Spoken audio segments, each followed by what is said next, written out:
Hello friends, अगर आप BPSC TRE 4.0 की तैयारी कर रहे हैं तो आपके लिए लेकर आए हैं दृष्टि आईएएस का 1 to 5 के लिए एक कैश प्रैक्टिस सेट जो आपके लिए बहुत ही खास होने वाला है। इसमें हम लोग जीके जीएस का प्रश्न सेट को देखेंगे। तो स्टार्ट करते हैं। पहला सवाल है कि हाथी गुफा अभिलेख किस शासक के विषय में जानकारी देता है। तो हाथी गुफा अभिलेख जो है ये राजा खारवेल के बारे में जानकारी देता है। ऑप्शन ए सही जवाब हो जाएगा। अगला सवाल है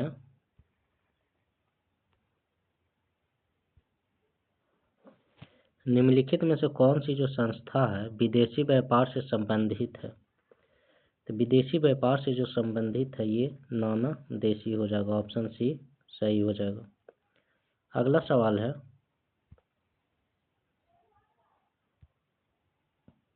निम्नलिखित में से कौन सुमेलित नहीं है।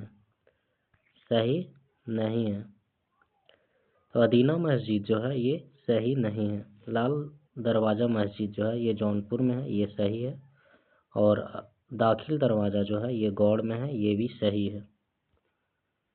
अगला सवाल है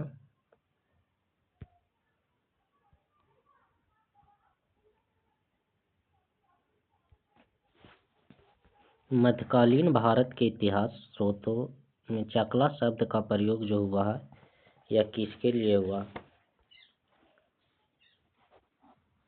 तो चकला शब्द का जो प्रयोग हुआ है ये सूबा और परगना के बीच क्षेत्रीय इकाई था और लेकिन सरकार के समानार्थी नहीं था। इसीलिए इसका राइट आंसर जो हो जाएगा ऑप्शन सी सही हो जाएगा। चकला शब्द का प्रयोग सूबा और परगना के बीच की क्षेत्रीय इकाई था लेकिन सरकार के समानार्थी नहीं था। ऑप्शन सी राइट हो जाएगा।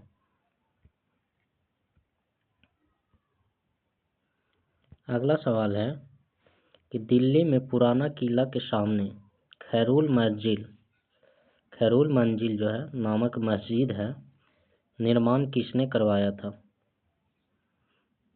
तो इसका जो निर्माण है ये करवाया था महाअंगा के द्वारा करवाया गया था। ऑप्शन सी सही हो जाएगा। अगला सवाल है भारतीय संसद में निम्नलिखित में से कौन सा शामिल नहीं है। तो भारतीय संसद में जो है ये प्रधानमंत्री शामिल नहीं होते हैं। ऑप्शन ए राइट हो जाएगा। अगला सवाल है राज्य विधानसभा में कोई भी धन विधेयक किसी संस्तुति के बिना पुनः स्थापित नहीं किया जा सकता। तो इस कोई भी विधानसभा में कोई भी धन विधेयक किसकी संस्तुति के बिना पुनः स्थापित नहीं किया जा सकता है। तो इसका सही जवाब जो हो जाएगा ये राज्यपाल के बिना पुनः स्थापित नहीं किया जा सकता है। ऑप्शन बी राइट हो जाएगा। और अगर केंद्र में पूछेगा लोकसभा में तो ये राष्ट्रपति के बिना संस्तुति को बिना पुनः स्थापित नहीं किया जा सकता है लोकसभा में। राज्यसभा में राज्यपाल हो जाएंगे, सॉरी विधानसभा में कौन हो जाएंगे तो ये राज्यपाल हो जाएंगे।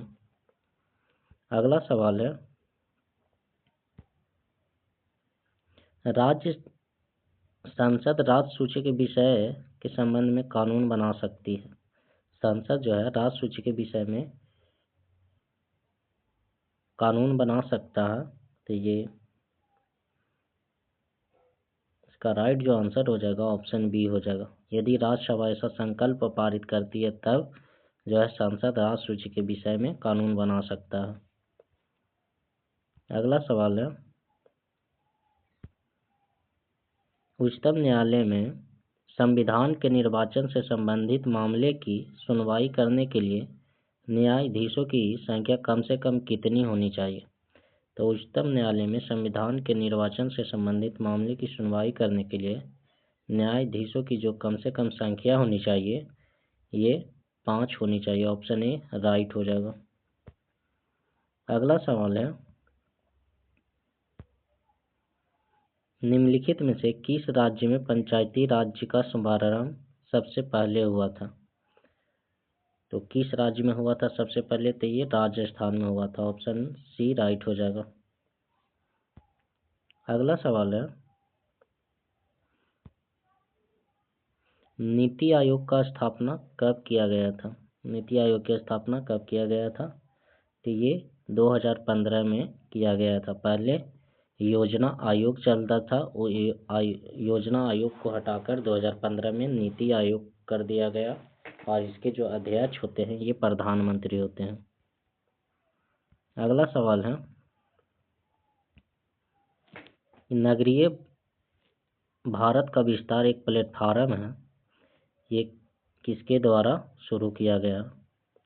तो नगरीय भारत विस्तार एक प्लेटफार्म जो है ये शुरू किया गया है इन सभी के द्वारा। ऑप्शन डी, औद्योगिक विकास का, आधुनिक सेवा क्षेत्र के विकास का, और परिष्कृत आय अवसरों के निर्माण के लिए नगरीय भारत एक का विस्तार जो है एक प्लेटफॉर्म है, ये शुरू किया गया औद्योगिक विकास के लिए, आधुनिक सेवा क्षेत्र के विकास के लिए, और परिष्कृत आय अवसरों के निर्माण के लिए। ऑप्शन डी इसमें राइट हो जाएगा। अगला सवाल है, श्वेत क्रांति जो है किससे संबंधित है? श्वेत क्रांति जो है दुग्ध उत्पादन से संबंधित है। ऑप्शन बी राइट हो जाएगा।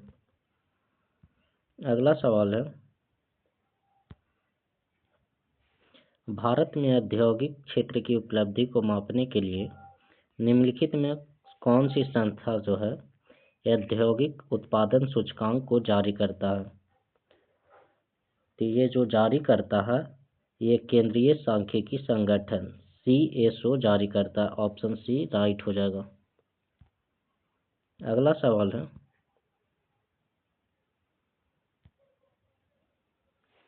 पीएम कुसुम योजना का उद्देश्य क्या है? पीएम कुसुम योजना का जो उद्देश्य है ये किसानों की ऊर्जा सुरक्षा करता है। पीएम कुसुम योजना का उद्देश्य क्या है? तो ये किसानों को ऊर्जा सुरक्षा प्रदान करता है। ऑप्शन सी सही हो जाएगा। अगला सवाल है, निम्नलिखित में से किसने Indian society of oriental art की स्थापना किया था? तो Indian society of oriental art का जो स्थापना है ये अविंद्रनाथ टैगोर के द्वारा किया गया था। ऑप्शन सी सही हो जाएगा। अगला सवाल है, भारतीय राष्ट्रीय कांग्रेस का पहला अध्यक्ष कौन बने थे? तो भारतीय राष्ट्रीय कांग्रेस का जो पहला अध्यक्ष है ये व्योमेश चंद्र बनर्जी बने थे। WC बनर्जी इसको बोलते हैं। दादा भाई नौरोजी जो है भारतीय राष्ट्रीय कांग्रेस का 3 बार अध्यक्ष बने, 86 में, 93 में और 1906 में। अगला सवाल है,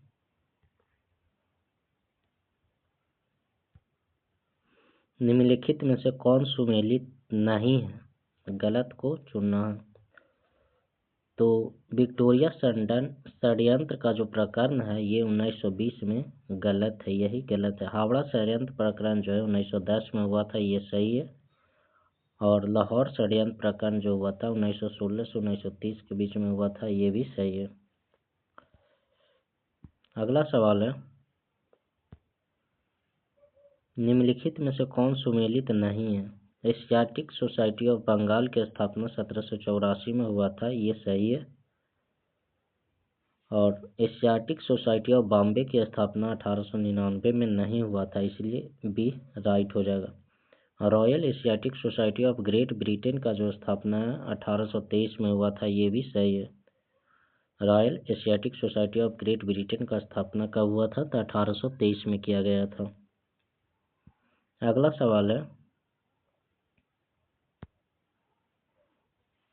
विवेकानंद ने शिकागो में आयोजित पार्लियामेंट ऑफ वर्ल्ड्स रिलीजन्स में भाग लिया था। कब लिए थे?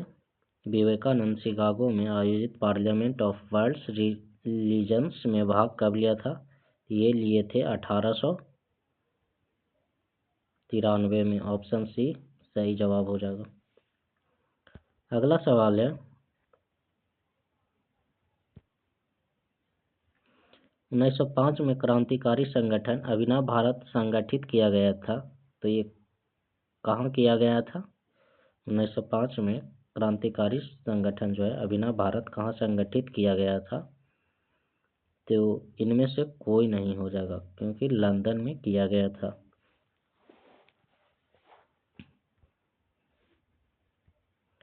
और बी.डी. सावरकर द्वारा किया गया था। अभिनव भारत का स्थापना 1905 में लंदन में बी.डी. सावरकर द्वारा किया गया था। अगला सवाल है कि लंदन में आयोजित निम्नलिखित गोलमेज सम्मेलनों में से किसमें महात्मा गांधी उपस्थित थे? तो महात्मा गांधी सिर्फ एक बार गए थे दूसरा गोलमेज सम्मेलन में। ऑप्शन बी राइट हो जाएगा। अगला सवाल है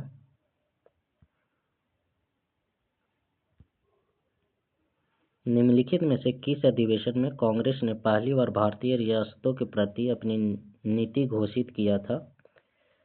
तो पहली बार जो है ये नागपुर अधिवेशन में किया था। ऑप्शन ए राइट हो जाएगा। अगला सवाल है राजा जनता के लिए बना है, जनता राजा के लिए नहीं बनी है। राष्ट्रीय आंदोलन के दौरान निम्नलिखित में से यह वक्तव्य जो है किसने दिया था? तो यह वक्तव्य जो है ये दादा भाई नौरोजी के द्वारा दिया गया था। ऑप्शन सी राइट हो जाएगा। राजा जो है जनता के लिए बना है, जनता राजा के लिए नहीं बना है। यह राष्ट्रीय आंदोलन के दौरान दिया गया था। तो यह जो वक्तव्य दिए थे ये दादा भाई नौरोजी के द्वारा दिया गया था। ऑप्शन सी राइट हो जाएगा। अगला सवाल है बंकिम चंद्र चटर्जी के प्रसिद्ध उपन्यास जो है आनंद मठ का कथाकथ आधारित जो है ये किससे संबंधित है? तो ये सन्यासी विद्रोह से संबंधित है। ऑप्शन ए राइट हो जाएगा। अगला सवाल है निम्नलिखित में से कौन सुमेलित नहीं है? तो कौन इसमें सही नहीं है? तो मोहम्मद अली जिन्ना जो है खिलाफत आंदोलन से संबंधित है। तो नहीं, ये महात्मा गांधी खिलाफत आंदोलन से संबंधित है, इसलिए ऑप्शन ए राइट हो जाएगा क्योंकि यहाँ पे गलत पूछा है, सही नहीं है। महात्मा गांधी जो है ये चंपारण आंदोलन किए थे, ये सही है। और सुभाष चंद्र बोस जो है ये फॉरवर्ड ब्लॉक की स्थापना किए थे, ये भी सही है, इसलिए रॉन्ग हो जाएगा। मोहम्मद अली जिन्ना खिलाफत आंदोलन से नहीं थे।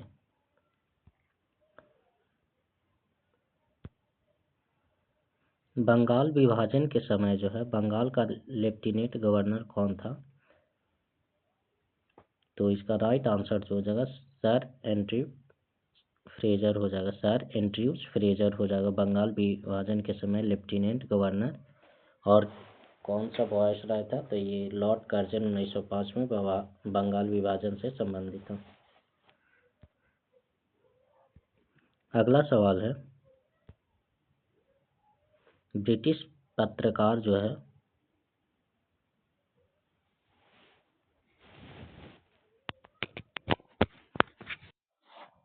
ब्रिटिश पत्रकार डब्ल्यू नेविंसन जोड़े जो थे ये किससे जुड़े थे? तो ये जुड़े हुए थे स्वदेशी आंदोलन से। ऑप्शन सी राइट हो जाएगा।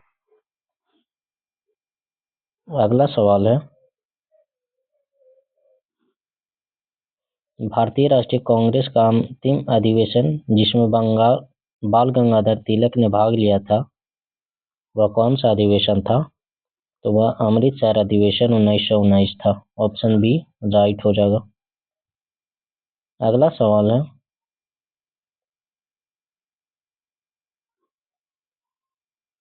कि जलियांवाला बाग नरसंहार पर कांग्रेस जांच समिति की रिपोर्ट के प्रारूप को लिखने का कार्य किसे सौंपा गया था? तो ये सौंपा जो गया था ये महात्मा गांधी को सौंपा गया था। ऑप्शन बी राइट हो जाएगा। जलियांवाला बाग नरसंहार पर कांग्रेस जांच समिति की रिपोर्ट के प्रारूप जो लिखने का कार्य सौंपा गया था ये महात्मा गांधी को दिया गया था।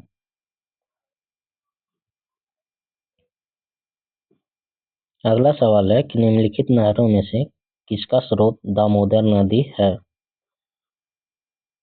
तो ये एडन नहर जो है ये दामोदर नदी का स्रोत है। अगला सवाल है निम्नलिखित में से किसे भारत में जैव विविधता हॉटस्पॉट के रूप में पहचाना जाता है? ये पश्चिमी घाट हो जाएगा। ऑप्शन बी राइट हो जाएगा।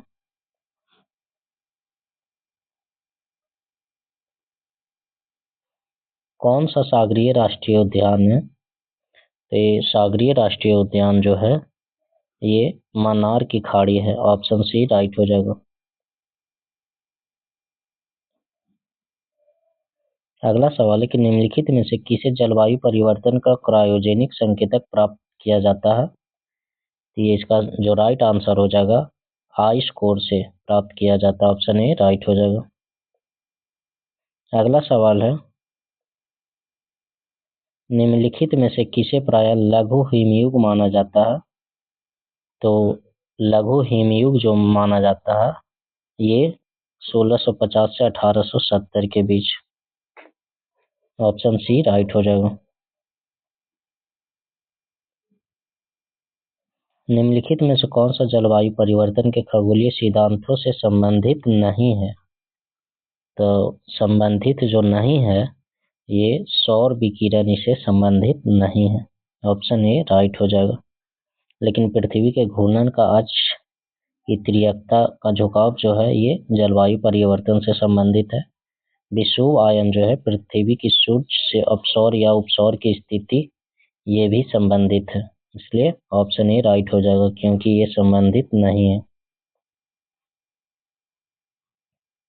अगला सवाल है कि निम्नलिखित में से किसे मेगा डाइवर्स देश के रूप में जाना जाता है? तो मेगा डाइवर्स देश के रूप में ऑस्ट्रेलिया को जाना जाता है। ऑप्शन बी सही हो जाएगा। अगला सवाल है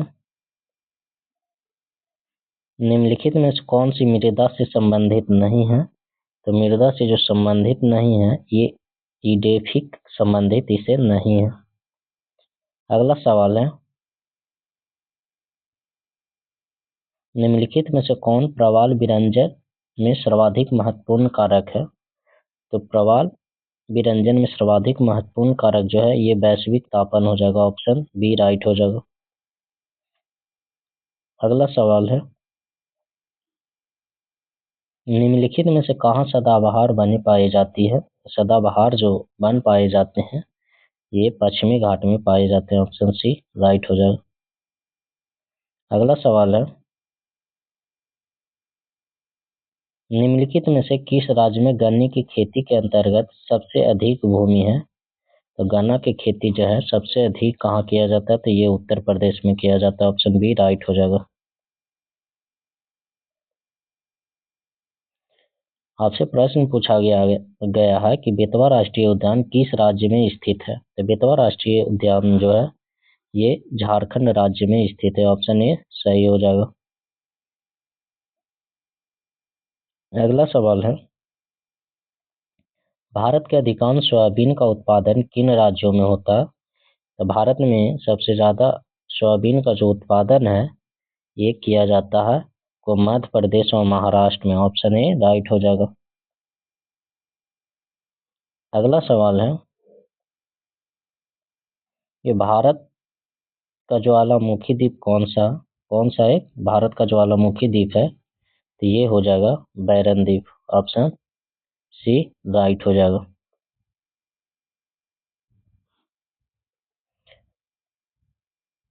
अगला सवाल है कि निम्नलिखित बांधों में से कौन सा बेतवा नदी पर बनाया गया है? तो बेतवा नदी पर जो बनाया गया बांध है वो राजघाट बांध है। ऑप्शन बी राइट हो जाएगा। अगला सवाल है 50 डिग्री सेल्सियस मान का जो फ़ारेनहाइट स्केल होगा कितना होगा? फ़ारेनहाइट में कितना हो जाएगा? 50 डिग्री सेल्सियस का फ़ारेनहाइट में कितना हो जाएगा? तो ये 122 डिग्री फ़ारेनहाइट हो जाएगा। अगला सवाल है हर्ट्ज में क्या मापा जाता है? तो हर्ट्ज जो है ये आवृत्ति मापते हैं। ऑप्शन ए सही हो जाएगा। अगला सवाल है शरीर का तापमान नियंत्रित जो है किससे होता है? शरीर का जो तापमान नियंत्रित होता है ये हाइपोथैलेमस के द्वारा होता है। ऑप्शन सी राइट हो जाएगा। अगला सवाल है कि विद्युत धारा किस उपकरण से मापा जाता है? विद्युत धारा जो है ये एमीटर के द्वारा मापा जाता है। ऑप्शन बी सही हो जाएगा। अगला सवाल है, विद्युत शक्ति का एसआई इकाई क्या होता है? विद्युत शक्ति का जो एसआई इकाई होता है ये वाट होता है।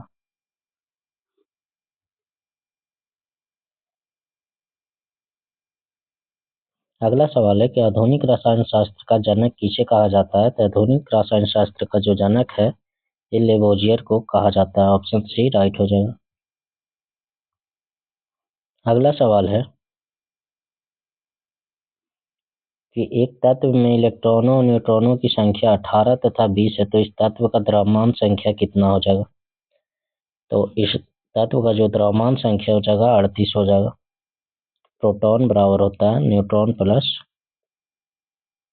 इलेक्ट्रॉन, प्रोटॉन प्लस न्यूट्रॉन हो जाएगा, तो द्रव्यमान संख्या निकल जाता है। यानी 18 और 20 को जब जोड़ देंगे तो द्रव्यमान संख्या निकल जाएगा।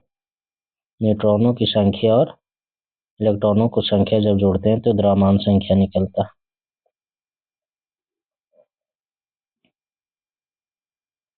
निम्नलिखित में से किसे हंसाने वाली गैस कहा जाता है? तो नाइट्रस ऑक्साइड को हंसाने वाला गैस कहा जाता है। ऑप्शन बी राइट हो जाएगा।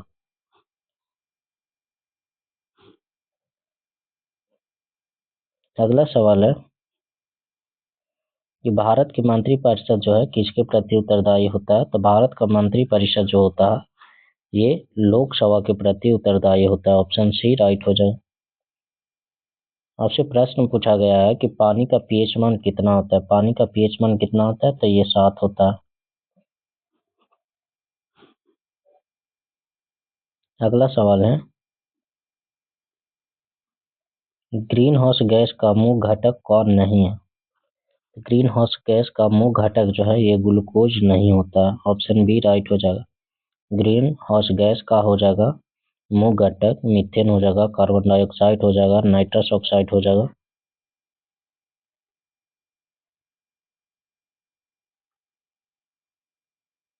किसमें किसमें जो है ऑक्सीजन अनुपस्थित होता है?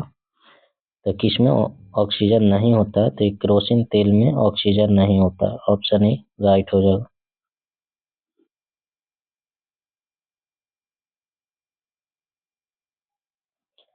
प्राकृतिक रबर जो है किसका बहुलक है? प्राकृतिक रबर जो है किसका बहुलक है? तो ये आइसोप्रीन का है। ऑप्शन ए राइट हो जाएगा।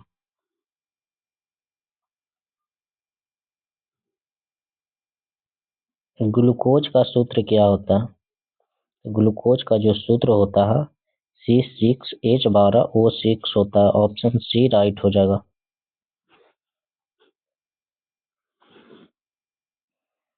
सीओ समूह का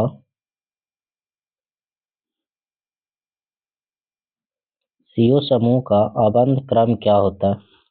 तो सीओ समूह का जो आबंध क्रम होता है ये 3 होता है। Option C, option A right हो जाएगा।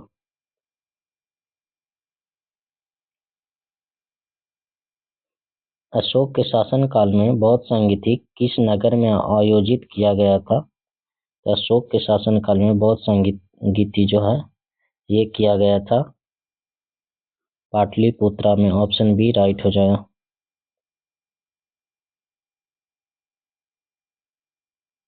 निम्नलिखित में से मगध का कौन सा राजा सिकंदर महान के समकालीन था? तो इसका राइट आंसर जो हो जाएगा धनानंद हो जाएगा। ऑप्शन बी सही हो जाएगा। अगला सवाल है, विक्रमशिला शिक्षा केंद्र के संस्थापक कौन थे? तो विक्रमशिला का जो संस्थापक था ये धर्मपाल था। अगला सवाल है कि पाटलिपुत्र में स्थित चंद्रगुप्त का महल मुख्यतः जो बना था किससे बना हुआ था? तो ये लकड़ी से बना हुआ था। ऑप्शन सी सही हो जाएगा। अगला सवाल है, बराबर की गुफाओं का उपयोग जो है किसने आश्रय गृह के रूप में लिया था? तो ये आजीविकों के द्वारा लिया गया था। ऑप्शन ए राइट हो जाएगा। बिहार में किस स्थान पर भारत का पहला बर्ड रिंगिंग स्टेशन खोला गया है? ये खोला गया है भागलपुर में, ऑप्शन ए राइट हो जाएगा।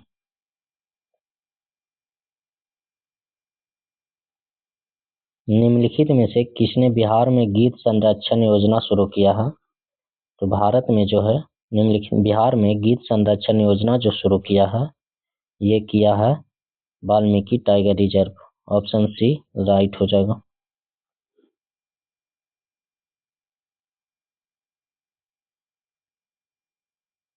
बिहार के किस जिले में स्वर्ण संचित भंडार है?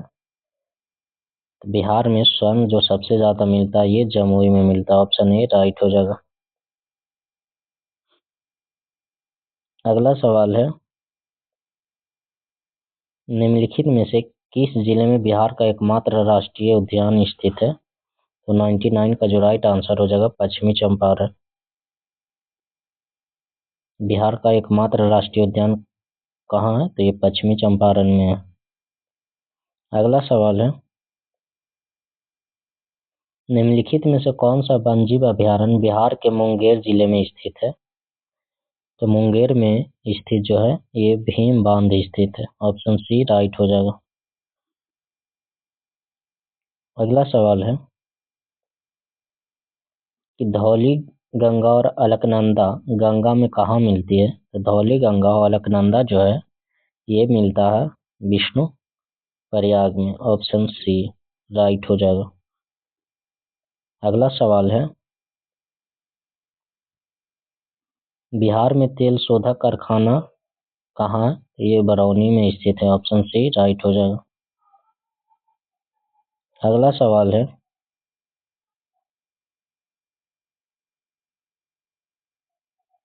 निम्नलिखित इनमें से कौन सा सत्य है? तो इसमें सत्य जो है ऑप्शन ए सही है। बिहार पूर्व विभाजन पूर्व बिहार में कोयले अभ्रक का मुख्य उत्पादक रहा। बिहार जो है विभाजन से पूर्व कोयला और अभ्रक का मुख्य उत्पादक केंद्र था, ऑप्शन ए राइट हो जाएगा। अगला सवाल है,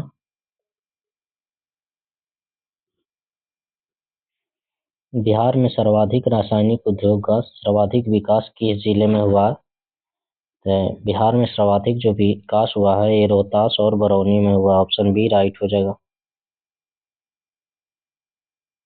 अगला सवाल है कि pyrite phosphate and chemicals limited Bihar के किस जिले में स्थित है? तो ये बिहार के रोहतास जिला में स्थित है। Pyrite phosphate and chemicals limited जो है ये बिहार के किस जिला में है? तो ये रोहतास में, ऑप्शन बी राइट हो जाएगा। अब ये रीजनिंग है, ये रीजनिंग आसान हो जाता है। यहाँ से ये दोनों कॉमन हो रहा है, यहाँ ये दोनों कॉमन हो रहा है और यहाँ ये दोनों जो अगला होगा ये इसके उल्टा हो जाता है। तो सबसे जो नीचे आएगा सबसे ऊपर होगी, जो सबसे नीचे क्या होगा? सबसे ऊपर जो होगी सबसे नीचे क्या होगा? तो एक 106 का जो राइट आंसर हो जाएगा ये हो जाएगा। ये दोनों विपरीत हो जाता है। अगर दो फेस कॉमन हो रहा है तो तीसरा अपने आप उसका उल्टा हो जाता है। अगला सवाल है, पासा दिया गया है, इसमें सफेद, यहाँ से देखिए लाल जो है कॉमन हो रहा, तो इसको एंटी क्लॉकवाइज में, तो यहाँ से रेड ले लीजिए, रेड सफेद और पीला, रेड सफेद और पीला, रेड सफेद और पीला ले लीजिए। और फिर यहाँ से भी रेड पीला और नीला, तो पूछा है कि इसका सफेद के पीछे, तो सफेद के पीछे कौन सा हो जाएगा? तो 107 नंबर का जो आंसर हो जाएगा ये नीला हो जाएगा, ये राइट हो जाएगा।